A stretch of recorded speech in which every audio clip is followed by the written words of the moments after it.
অনেকটা অঘোষিতভাবেই খরচ কমানোর যুক্তি দেখিয়ে ঢাকা থেকে নিজেদের ভিসা প্রসেসিং সেন্টার দিল্লিতে নিয়ে গেছে যুক্তরাজ্য। একইভাবে বাংলাদেশিদের জন্য কানাডার ভিসা প্রসেসিং হচ্ছে সিঙ্গাপুর থেকে। আর এই স্থানান্তরের পর থেকে বাংলাদেশিদের বিশেষ করে লন্ডনের ভিসা পাওয়ার হার কমেছে অনেক। আমরা ক্রমাগতভাবে তাদেরকে বলেছি অন্ততপক্ষে যেন কোনো দেরি না হয়, বাংলাদেশে থাকতে যে গতিতে সেবাটা পাওয়া যেত, ভিসাটা পাওয়া যেত, সেই গতিতে যেন পাওয়া যায়। শুধুই কি খরচ বাঁচাতে এমন সিদ্ধান্ত, নাকি এর পেছনে আরো অনেক কিছুই দায়ী?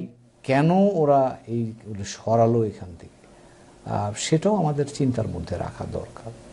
একটা হয়তো নিরাপত্তার বিষয়টা হতে পারে তাদের জন্য একটা কারণ। অনেকে বলেন যে আগের চেয়ে ভিসা কঠিন হয়ে গেছে। হ্যাঁ, হতে পারে, কারণ যদি এরকম থাকে সেই দেশের রেকর্ডে, আমি নাম না উল্লেখ করে বলছি যে এই ভিসাগুলিকে অসৎ উপায়ে নেওয়া হয়েছে বা অ্যাবিউজ করা হয়েছে, তাহলে তো তারা সতর্ক হবার অধিকার রাখেনি তারা।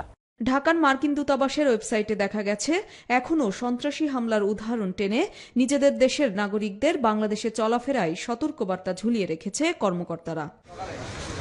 এদিকে বিশ্বায়নের যুগে বিভিন্ন প্রয়োজনে বাংলাদেশের মানুষ প্রায় ৮০টি দেশে যাতায়াত করে, অথচ ঢাকায় দূতাবাস আছে মাত্র ৪৩টি দেশের।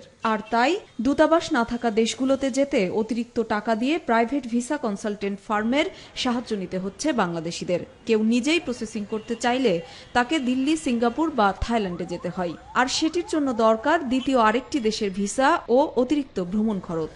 বাংলাদেশে সাউথ আফ্রিকার কোনো মিশনই নেই, সে জায়গায় আমরা বলেছি বাংলাদেশে মিশন খোলার জন্য, এবং তারা সম্মতিও দিয়েছেন at a suitable time in future, এভাবে তারা বলেছেন। আমি অতি সম্প্রতি পোল্যান্ড সফর করেছি। পোল্যান্ডে অনেক ছাত্র যাচ্ছেন, কিন্তু সেই ছাত্রদেরকে ভারতের ভিসা নিয়ে দিল্লিতে গিয়ে তারপর দিল্লি থেকে ভিসা অ্যাপ্লাই করতে হচ্ছে পোল্যান্ডের জন্য। তারা এখানে টেম্পোরারি শুধুমাত্র অ্যাডমিশন সেশনগুলির সময়ে যেন এখানে সে একটা টেম্পোরারি কনসুলার সেবা দিতে পারেন, ১ সপ্তাহ ২ সপ্তাহ করে বছরে ৩ বার, এগুলি তারা দেখবেন, এ কথা বলেছেন।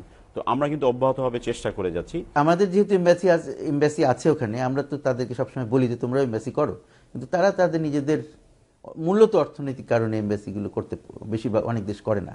দ্রুত ভিসা পেতে ও ঢাকায় প্রয়োজনীয় দেশের দূতাবাস স্থাপনে সরকারের কূটনৈতিক প্রচেষ্টা চালিয়ে যাওয়ার পরামর্শ বিশেষজ্ঞদের। লাকমিনা জেসমিন, সোমা, নিউজ 24, ঢাকা।